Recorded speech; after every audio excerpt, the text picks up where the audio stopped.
Hey everyone, hope you're doing well. When Christ returns to do battle with man's warring nations at the Battle of Armageddon, there is one thing they will not be able to say with any real confidence, and that is that they've not had enough time to bring true peace to the world. They will have had over 6,000 years to bring peace to the world, and they've not been able to achieve it in all that time. This will be a settlement of the universal sovereignty issue, that man would be given enough time to put his house in order, and if after that time has elapsed he hasn't got things in order, then he's only got himself to blame for taking the world to another world war. Now, of course, there are some that have been expecting this, that the four horsemen of the apocalypse would all be riding together with Jesus Christ at the front, signifying that they all started out on the ride at the same time. War, famine, pestilence and death. They all started out on this ride at the same time. That's a significant point. But this ride is about to come to an end. So I'm now going to share another famous scripture with you. You love this scripture. Well, certain religions do. So let's go straight in on it. 1 Thessalonians 5, verse 3.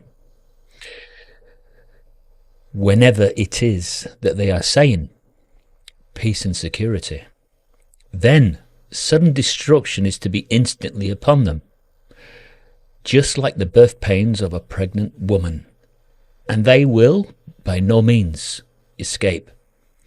So who is they? I think I've asked this question before.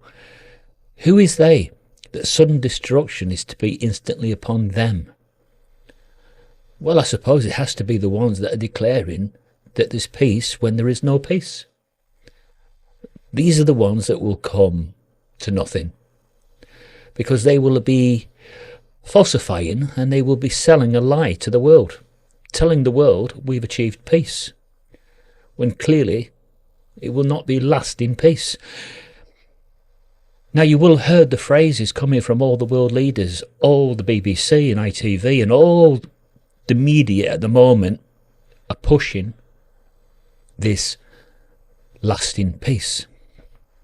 They're not saying peace and security, the same as 1 Thessalonians 5:3 just yet, but they're looking for lasting peace, because what's the point of saying or even signing a peace agreement when it will have no validity? It will mean nothing at the end of the day, because the global powers have decided that you must be kept down, you must be kept in tyranny, and you must be kept in fear that you will be going to war, and that your sons and your daughters will also be actively involved at some stage, if not through conscription.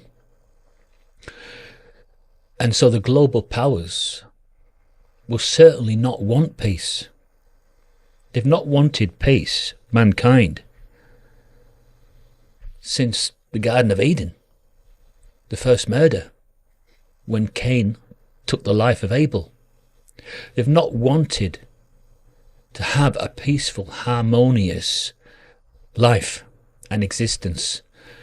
They've only ever gone after their brother and killed him in warfare or out of warfare.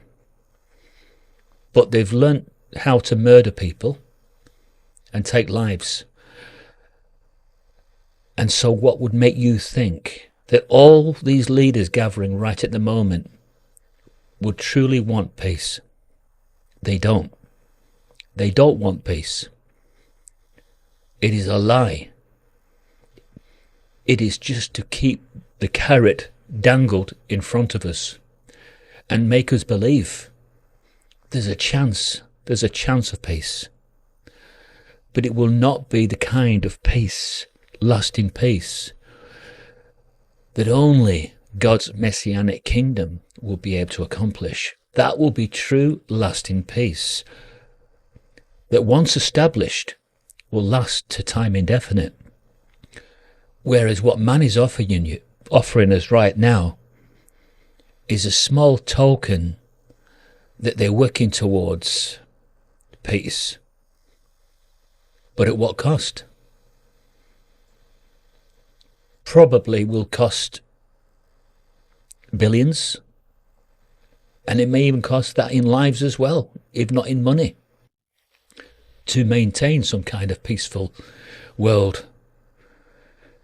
Because at the end of the day, Satan, the ruler of this system, is not interested in us having a happy life. He wants us to kill our brother. He wants us to go against everything that the Father in the heavens has stated, that you should love your neighbour as yourself. So why would the ruler of this system use his earthly cohorts right now to bring about peace to the world? Well, he wouldn't. And what they're doing is, you're selling you a lie. But people will believe it. People will believe that when it's declared, finally, after all this time, we've been able to achieve peace in the world. But yeah, shake your head vigorously, because it will only be God's messianic kingdom, as I said, that will be able to achieve this. That man has had enough time since Genesis, enough time to achieve true peace, and he never has, and he never will. So just do not be taken in by what is about to happen. I won't be, and I just hope that you won't be either, because there's just no evidence that he has ever truly embraced the idea of living in harmony with his brother. There's no past evidence that he's able to achieve this. And the global powers who are using all the world leaders, Trump, Zelensky and Putin, they're all just playing this great game, dangling that carrot and making you believe that there's just that little glimmer of chance of peace when there clearly isn't. And I'm not going against what the scriptures say. I would rather trust the Holy Scriptures than lying politicians. And the question is,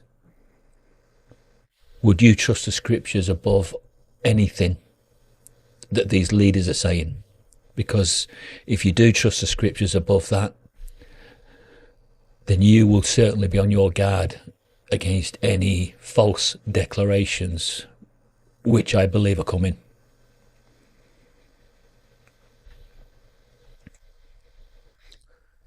I'll see you again. Goodbye.